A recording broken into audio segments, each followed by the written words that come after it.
ಭಾರತೀಯ ವಿದ್ಯಾರ್ಥಿ ಪರಿಷತ್ನ ಕರ್ನಾಟಕ ಉತ್ತರ ಪ್ರಾಂತದ 45ನೇ ಪ್ರಾಂತ ಸಮ್ಮೇಳನ ವಿಜಯಪುರ ನಗರದಲ್ಲಿ ಇದೇ ತಿಂಗಳು 24, 25, 26ರಂದು 3 ದಿನಗಳ ಕಾಲ ನಗರದ ಕಿತ್ತೂರಾಣಿ ಚೆನ್ನಮ್ಮ ಭವನ ಏನಿದೆ, ಈ ಭವನದಲ್ಲಿ 3 ದಿನಗಳ ಕಾಲ ಸಮ್ಮೇಳನ ನಡೀತಾ ಇದೆ.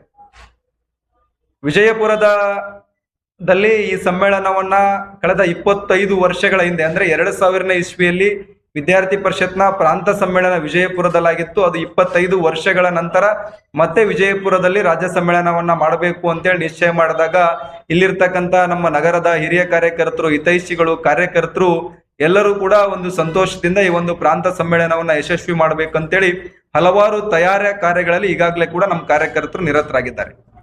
ಕರ್ನಾಟಕ ಉತ್ತರ ಪ್ರಾಂತದ 16 ಜಿಲ್ಲೆಗಳು, ಬೀದರ್ನಿಂದ ಹಿಡಿದು ಕಾರವಾರದವರೆಗೆ 16 ಜಿಲ್ಲೆಗಳಿಂದ 700 ಜನ ವಿದ್ಯಾರ್ಥಿಗಳು, 300 ಜನ ವಿದ್ಯಾರ್ಥಿನಿಯರು, 100 ಜನ ಅಧ್ಯಾಪಕರು ಸೇರಿ ಶಿಕ್ಷಣ ತಜ್ಞರನ್ನ ಒಳಗೊಂಡಂತೆ ಒಟ್ಟು 1100 ಪ್ರತಿನಿಧಿಗಳು ಈ ಒಂದು ಪ್ರಾಂತ ಸಮ್ಮೇಳನಕ್ಕೆ ಅಪೇಕ್ಷಿತರಿದ್ದಾರೆ. ಅವರೆಲ್ಲರೂ ಕೂಡ ನಾಳೆ 23ನೇ ತಾರೀಕು ಮಧ್ಯಾಹ್ನದಿಂದ 24ರ ಬೆಳಗ್ಗೆವರೆಗೆ 16 ಜಿಲ್ಲೆಗಳಿಂದ ಪ್ರತಿನಿಧಿಗಳು ವಿಜಯಪುರವನ್ನ ತಲುಪಲಿದ್ದಾರೆ. ಈ ಒಂದು ಪ್ರಾಂತ ಸಮ್ಮೇಳನದ 23ನೇ ತಾರೀಕು ಅಂದ್ರೆ ನಾಳೆ ಸಂಜೆ 8:30ಕ್ಕೆ ಪ್ರದರ್ಶನಿಯ ಉದ್ಘಾಟನೆ ಇದೆ. ಪ್ರದರ್ಶನಿ ಅಂದ್ರೆ ಕರ್ನಾಟಕ ಉತ್ತರ ಪ್ರಾಂತದಲ್ಲಿ 1 ವರ್ಷಗಳ ಕಾಲ ವಿದ್ಯಾರ್ಥಿ ಪರಿಷತ್ನ ಹೋರಾಟಗಳು, ಕಾರ್ಯಕ್ರಮಗಳು, ಆಯಾಮ ಗತಿವಿಧಿ, ವಿವಿಧ ಚಟುವಟಿಕೆಗಳನ್ನ ಮತ್ತು ರಾಷ್ಟ್ರೀಯ ಸ್ವಯಂ ಸೇವಕ ಸಂಘಕ್ಕೆ 100 ವರ್ಷ ಹಿನ್ನೆಲೆಯಲ್ಲಿ ಮತ್ತು ವಂದೇ ಮಾತರಂಗೆ 150 ವರ್ಷ ಹಿನ್ನೆಲೆ ಮತ್ತು ಆಪತ್ಕಾಲ ತುರ್ತು ಪರಿಸ್ಥಿತಿಗೆ 50 ವರ್ಷ ಮತ್ತು ಸಂವಿಧಾನಕ್ಕೆ 75 ವರ್ಷ, ಈ ಎಲ್ಲ ವಿಷಯಗಳನ್ನ ಒಳಗೊಂಡಿರ್ತಕ್ಕಂಥ ಒಂದು ಪ್ರದರ್ಶನಿಯನ್ನು ಕೂಡ ಮಾಡ್ತಾ ಇದ್ದೇವೆ. ಆ ಪ್ರದರ್ಶನಿಯ ಉದ್ಘಾಟನೆಯನ್ನ ಪರಮ ಪೂಜ್ಯ ಸಿದ್ದೇಶ್ವರ ಜ್ಞಾನ ಯೋಗಾಶ್ರಮದ ಪೂಜ್ಯರಾಗಿರ್ತಕ್ಕಂಥ ಬಸವಲಿಂಗ ಸ್ವಾಮೀಜಿಯವರು ಅದರ ಒಂದು ಉದ್ಘಾಟನೆಯನ್ನ ನೆರವೇರಿಸಲಿದ್ದಾರೆ. ಅದೇ ರೀತಿಯಾಗಿ 24ನೇ ತಾರೀಕು ಬೆಳಗ್ಗೆ ಕಿತ್ತೂರಾಣಿ ಚೆನ್ನಮ್ಮ ಮೈದಾನದಲ್ಲಿ, ಕಿತ್ತೂರಾಣಿ ಚೆನ್ನಮ್ಮ ಏನು ಸಮುದಾಯ ಭವನ ಇದೆ, ಆ ಸಮುದಾಯ ಭವನದಲ್ಲಿ ನಮ್ಮ ರಾಜ್ಯ ಅಧ್ಯಕ್ಷರು ಮತ್ತು ಕಾರ್ಯದರ್ಶಿಗಳು ಧ್ವಜಾರೋಹಣವನ್ನ ನೆರವೇರಿಸಲಿದ್ದಾರೆ. ಧ್ವಜಾರೋಹಣದ ನಂತರದಲ್ಲಿ ವಿದ್ಯಾರ್ಥಿ ಪರಿಷತ್ನ ರಾಜ್ಯ ಸಮ್ಮೇಳನಕ್ಕೆ ಸಂಬಂಧಪಟ್ಟಿರ್ತಕ್ಕಂಥ ಪ್ರಾಸ್ತಾವಿಕ ಅವಧಿ ಮತ್ತು 1 ವರ್ಷಗಳ ಕಾಲ ಕರ್ನಾಟಕ ಉತ್ತರ ಪ್ರಾಂತದಲ್ಲಿ ನಡೆದಿರ್ತಕ್ಕಂಥ ಇಡೀ ಪ್ರಾಂತದ ಚಟುವಟಿಕೆಗಳ ರಾಜ್ಯ ಕಾರ್ಯದರ್ಶಿಗಳ ವರದಿ ಮತ್ತು ನೂತನ 2025-26ನೇ ಸಾಲಿನ ರಾಜ್ಯ ಅಧ್ಯಕ್ಷರು ಮತ್ತು ರಾಜ್ಯ ಕಾರ್ಯದರ್ಶಿಗಳ ಚುನಾವಣಾ ಪ್ರಕ್ರಿಯೆ ಈ ರೀತಿಯಾಗಿ ಮೊದಲನೇ ಅವಧಿಯಲ್ಲಿ ನಡೆಯಲಿದೆ. ನಂತರ ಮಧ್ಯಾಹ್ನ 11:00ವರೆಗೆ ನಮ್ಮ ರಾಜ್ಯ ಸಮ್ಮೇಳನದ ಅಧಿಕೃತ ಉದ್ಘಾಟನೆ ನಡೆಯಲಿದೆ. ಈ ಉದ್ಘಾಟನೆ ಕಾರ್ಯಕ್ರಮದಲ್ಲಿ ಎಬಿವಿಪಿಯ ರಾಷ್ಟ್ರೀಯ ಸಂಘಟನಾ ಕಾರ್ಯದರ್ಶಿಗಳಾಗಿರ್ತಕ್ಕಂಥ ಶ್ರೀ ಆಶೀಶ್ ಚೌಹಾಣ್ ಅವರು ಉದ್ಘಾಟನೆಯವರಿಗೆ ಮುಖ್ಯ ಅತಿಥಿಗಳಾಗಿ ಆಗಮಿಸಲಿದ್ದಾರೆ. ಅದರ ಜೊತೆಗೆ ನಮ್ಮ ರಾಜ್ಯ ಅಧ್ಯಕ್ಷರು, ರಾಜ್ಯ ಕಾರ್ಯದರ್ಶಿಗಳು, ಸ್ವಾಗತ ಸಮಿತಿ ಅಧ್ಯಕ್ಷರು, ಪ್ರಧಾನ ಕಾರ್ಯದರ್ಶಿಗಳು ಈ ಒಂದು ಉದ್ಘಾಟನೆ ಸಮಾರಂಭದಲ್ಲಿ ಉಪಸ್ಥಿತರಿರಲಿದ್ದಾರೆ. ಅದರ ನಂತರದಲ್ಲಿ ಉದ್ಘಾಟನೆಯ ನಂತರ ವಿದ್ಯಾರ್ಥಿ ಪರಿಷತ್ನ ಪ್ರಾಂತ ಸಮ್ಮೇಳನದಲ್ಲಿ ಈ ವರ್ಷ 3 ವಿಷಯಗಳ ಕುರಿತಂತೆ ಚರ್ಚೆ ನಡೆಸಿ ನಿರ್ಣಯ ತೆಗೆದುಕೊಳ್ಳಬೇಕು ಅಂತೇಳಿ ನಮ್ಮ ಪ್ರಾಂತದ ಪದಾಧಿಕಾರಿಗಳ ತಂಡ ನಿರ್ಣಯ ಮಾಡಿದೆ. ಮೊದಲನೇ ವಿಷಯ, ರಾಜ್ಯದ ಶೈಕ್ಷಣಿಕ ಪರಿಸ್ಥಿತಿ. ಇವತ್ತು ರಾಜ್ಯದಲ್ಲಿ ಶಿಕ್ಷಣ ವ್ಯವಸ್ಥೆ ಬಹಳ ಅಧೋಗತಿಗೆ ಹೋಗ್ತಾ ಇದೆ. ಆ ಶಿಕ್ಷಣ ವ್ಯವಸ್ಥೆಯನ್ನ ಸುಧಾರಣೆ ಮಾಡಬೇಕು, ಸರ್ಕಾರದ ಹಂತದಲ್ಲಿ ಆಡಳಿತ ವ್ಯವಸ್ಥೆಯಲ್ಲಿ ಏನೇನು ಬದಲಾವಣೆ ಆಗಬೇಕು ಅನ್ನುವಂತ ಸಂಬಂಧಪಟ್ಟಂತೆ ರಾಜ್ಯದ ಶೈಕ್ಷಣಿಕ ವಿಷಯಗಳ ಸಂಬಂಧಪಟ್ಟಂತೆ ಒಂದು ಚರ್ಚೆ ನಡೆಯಲಿದೆ.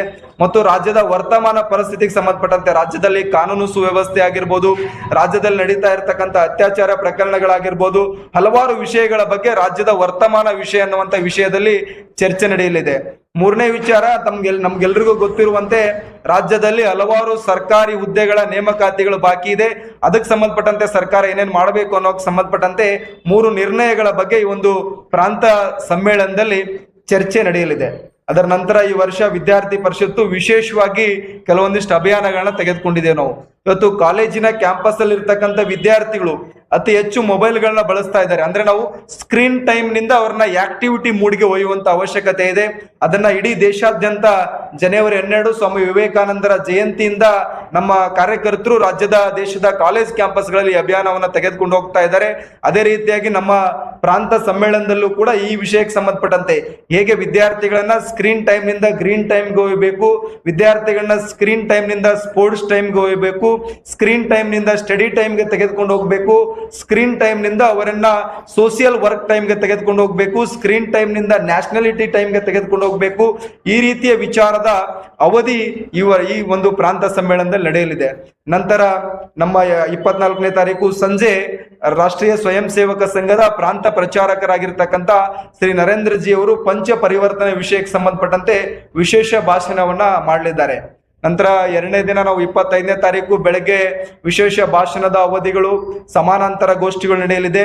ಮಧ್ಯಾಹ್ನ 3 ಗಂಟೆಗೆ ನಗರದ ಗೋದಾವರಿ ಹೋಟೆಲ್ನಿಂದ ಗಾಂಧಿ ಚೌಕು, ಸಿದ್ದೇಶ್ವರ ದೇವಸ್ಥಾನ, ಗಣಪತಿ ಚೌಕು ಮತ್ತು ಬಸವೇಶ್ವರ ವೃತ್ತದ ಮಾರ್ಗವಾಗಿ ನಗರದ ದರ್ಬಾರ್ ಗ್ರೌಂಡ್ ವರೆಗೂ ವಿಶೇಷವಾಗಿರ್ತಕ್ಕಂಥ ಶೋಭಾಯಾತ್ರೆ ನಡೆಯಲಿದೆ. ಈ ಶೋಭಾಯಾತ್ರೆಯಲ್ಲಿ 16 ಜಿಲ್ಲೆಗಳಿಂದ ಆಗಮಿಸಿರ್ತಕ್ಕಂಥ ಪ್ರತಿನಿಧಿಗಳು ತಮ್ಮ ಸ್ಥಳೀಯ ಉಡುಗೊರೆಗಳನ್ನ, ಬಟ್ಟೆಗಳನ್ನ ತೊಟ್ಕೊಂಡು ಮತ್ತು ಸಾಂಸ್ಕೃತಿಕ ಕಲಾ ತಂಡಗಳೊಂದಿಗೆ 16 ಜಿಲ್ಲೆಯ ಪ್ರತಿನಿಧಿಗಳು ವಿಶೇಷವಾಗಿರ್ತಕ್ಕಂಥ ಶೋಭಾಯಾತ್ರೆಯಲ್ಲಿ ಭಾಗವಹಿಸಲಿದ್ದಾರೆ. ಈ ಶೋಭಾಯಾತ್ರೆಗೆ ಸಂಬಂಧಪಟ್ಟಿರ್ತಕ್ಕಂಥ ನಗರದ ಗಣ್ಯ ವ್ಯಕ್ತಿಗಳು, ಸಮಾಜದ ಹಿರಿಯರು, ಅಂಗಡಿ ಮುಗ್ಗಟ್ಟುಗಳ ಇರ್ತಕ್ಕಂಥ ಎಲ್ಲ ಪ್ರಮುಖರು ನಮ್ಮ ಶೋಭಾಯಾತ್ರೆಗೆ ಸ್ವಾಗತವನ್ನ ಮಾಡ್ಕೊಳ್ಳೋದಕ್ಕೆ ಇನ್ನಿತರ ತಯಾರಿಗಳನ್ನ ಈಗಾಗಲೇ ಬಿಜಾಪುರ ನಗರದ ಸಾರ್ವಜನಿಕರು ತಯಾರಿಯನ್ನ ಮಾಡ್ಕೊಂಡಿದ್ದಾರೆ. ಈ ಶೋಭಾಯಾತ್ರೆಯ ನಂತರದಲ್ಲಿ ನಗರದ ದರ್ಬಾರ್ ಮೈದಾನದಲ್ಲಿ ಸಾರ್ವಜನಿಕ ಕಾರ್ಯಕ್ರಮ ನಡೆಯಲಿದೆ. ಈ ಸಾರ್ವಜನಿಕ ಕಾರ್ಯಕ್ರಮವನ್ನು ಉದ್ದೇಶಿಸಿ ಎಬಿವಿಪಿಯ ರಾಷ್ಟ್ರೀಯ ಪ್ರಧಾನ ಕಾರ್ಯದರ್ಶಿಗಳಾಗಿರ್ತಕ್ಕಂಥ ಡಾಕ್ಟರ್ ವೀರೇಂದ್ರ ಸಿಂಗ್ ಸೋಲಂಕಿ ಅವರು ಮತ್ತು ನಮ್ಮ ಕರ್ನಾಟಕ ಪ್ರಾಂತದ ವಿದ್ಯಾರ್ಥಿ ನಾಯಕರು ಸಾರ್ವಜನಿಕ ಸಭೆಯನ್ನ ಉದ್ದೇಶಿಸಿ ಮಾತನಾಡಲಿದ್ದಾರೆ. ಅವತ್ತೇ ಸಂಜೆ ನಮ್ದು ಸಾಂಸ್ಕೃತಿಕ ಕಾರ್ಯಕ್ರಮ ನಡೆಯಲಿದೆ. 26ನೇ ತಾರೀಕು ಬೆಳಗ್ಗೆ ಗಣರಾಜ್ಯೋತ್ಸವದ ಹಿನ್ನೆಲೆಯಲ್ಲಿ ಕಿತ್ತೂರಾಣಿ ಚೆನ್ನಮ್ಮ ನಮ್ದು ಸಮ್ಮೇಳನದ ಸ್ಥಳ ಏನಿದೆ ಆ ಸಮ್ಮೇಳನದ ಸ್ಥಳದಲ್ಲಿ ಧ್ವಜಾರೋಹಣ ಕಾರ್ಯಕ್ರಮವನ್ನು ನಾವು ನೆರವೇರಿಸಲಿದ್ದೇವೆ. ಅದರ ನಂತರದಲ್ಲಿ ಕ್ಯಾಂಪಸ್ ಆಕ್ಟಿವಿಟೀಸ್ಗೆ ಸಂಬಂಧಪಟ್ಟಿರ್ತಕ್ಕಂಥ ವಿಶೇಷ ಭಾಷಣ ನಡೆಯಲಿದೆ. ಅದರ ನಂತರದಲ್ಲಿ ರೋಲ್ ಮಾಡೆಲ್ ಸೆಷನ್ ಅನ್ನ ನಾವು ಇಟ್ಕೊಂಡಿದ್ದೇವೆ. ಈ ರೋಲ್ ಮಾಡೆಲ್ ಸೆಷನ್ಗೆ ಮುಖ್ಯ ಅತಿಥಿಗಳಾಗಿ ನಮ್ಮ ಬಹಳ ಒಂದು ಈ ದೇಶದಲ್ಲಿ ನ್ಯಾಕ್ನ ಸಂಬಂಧಪಟ್ಟಿರ್ತಕ್ಕಂಥ ಮತ್ತು AICTಯ ಹಿಂದೆ ಮುಖ್ಯಸ್ಥರು ಆಗಿರ್ತಕ್ಕಂಥವ್ರು ನಮ್ಮ ಈ ಒಂದು ಅವಧಿಯಲ್ಲಿ ಉಪಸ್ಥಿತರಿದ್ದಾರೆ. ಅದೇ ರೀತಿಯಾಗಿ ಎಬಿವಿಪಿಯ ರಾಷ್ಟ್ರೀಯ ಸಹ ಸಂಘಟನಾ ಕಾರ್ಯದರ್ಶಿಗಳಾಗಿರ್ತಕ್ಕಂಥ ಶ್ರೀ ಬಾಲಕೃಷ್ಣ ಜಿ ಅವರು ಕೂಡ ಅವತ್ತು ಉಪಸ್ಥಿತರಿದ್ದಾರೆ. ನ್ಯಾಕ್ ಚೇರ್ಮನ್ ರಾಗಿರ್ತಕ್ಕಂಥ ಅನಿಲ್ ಸಹಸ್ರ ಬುದ್ಧಿ ಅವರು ಅವತ್ತು ಬೆಳಗ್ಗೆ 11 ಗಂಟೆಗೆ ನಮ್ಮ 26ನೇ ತಾರೀಕಿನ ಒಂದು ಅವಧಿಯಲ್ಲಿ ಭಾಗವಹಿಸಲಿದ್ದಾರೆ. ಅದರ ನಂತರದಲ್ಲಿ ಅವತ್ತು ಮಧ್ಯಾಹ್ನ ಊಟದ ನಂತರದಲ್ಲಿ ನಮ್ದು ಸಮಾರೋಪ ಕಾರ್ಯಕ್ರಮ ನಡೆಯಲಿದೆ. ಸಮಾರೋಪ ಕಾರ್ಯಕ್ರಮದಲ್ಲಿ 2025-26ನೇ ಸಾಲಿನ ನೂತನ ಪ್ರಾಂತ ಕಾರ್ಯಕಾರಿಣಿಯನ್ನು ನಾವು ಘೋಷಣೆ ಮಾಡಲಿದ್ದೇವೆ. ಒಟ್ಟಾರೆಯಾಗಿ ಈ 3 ದಿನಗಳ ಕಾಲ ನಡೀತಾ ಇರತಕ್ಕಂಥ ಪ್ರಾಂತ ಸಮ್ಮೇಳನ ಇದೆ.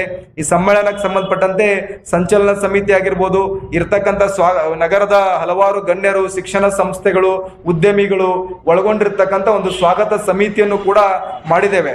ಕಳೆದ 1 ತಿಂಗಳಿಂದ ನಮ್ಮ ಸ್ವಾಗತ ಸಮಿತಿಯ ಎಲ್ಲ ಅಧ್ಯಕ್ಷರು, ಪ್ರಧಾನ ಕಾರ್ಯದರ್ಶಿಗಳು, ಉಪಾಧ್ಯಕ್ಷರು, ಕಾರ್ಯದರ್ಶಿಗಳು ಎಲ್ಲ ಸದಸ್ಯರು ಬಹಳ ಒಂದು ಬಿಜಾಪುರಕ್ಕೆ 25 ವರ್ಷಗಳ ನಂತರ ಪ್ರಾಂತ ಸಮ್ಮೇಳನ ಬಂದಿದೆ. ಈ ಸಮ್ಮೇಳನವನ್ನ ನಾವು ಯಶಸ್ವಿ ಮಾಡಬೇಕು ಅಂತೇಳಿ ಕಳೆದ 1 ತಿಂಗಳಿಂದ ನಮಗೆ ಹಲವಾರು ರೀತಿಯ ಸಹಕಾರಗಳನ್ನ, ಸಲಹೆಗಳನ್ನ, ಸೂಚನೆಗಳನ್ನ ಕೊಟ್ಟು ಒಂದು ವ್ಯವಸ್ಥಿತವಾಗಿರ್ತಕ್ಕಂಥ ಪ್ರಾಂತ ಸಮ್ಮೇಳನ ಬಿಜಾಪುರದಲ್ಲಿ ನಡೀಬೇಕು ಅಂತೇಳಿ ನಮ್ಮ ಹಿರಿಯ ಕಾರ್ಯಕರ್ತರು, ಹಿತೈಷಿಗಳು, ಸ್ವಾಗತ ಸಮಿತಿಯವರು ಎಲ್ಲ ರೀತಿಯ ತಯಾರಿಯನ್ನ ಮಾಡ್ಕೊಂಡಿದ್ದಾರೆ.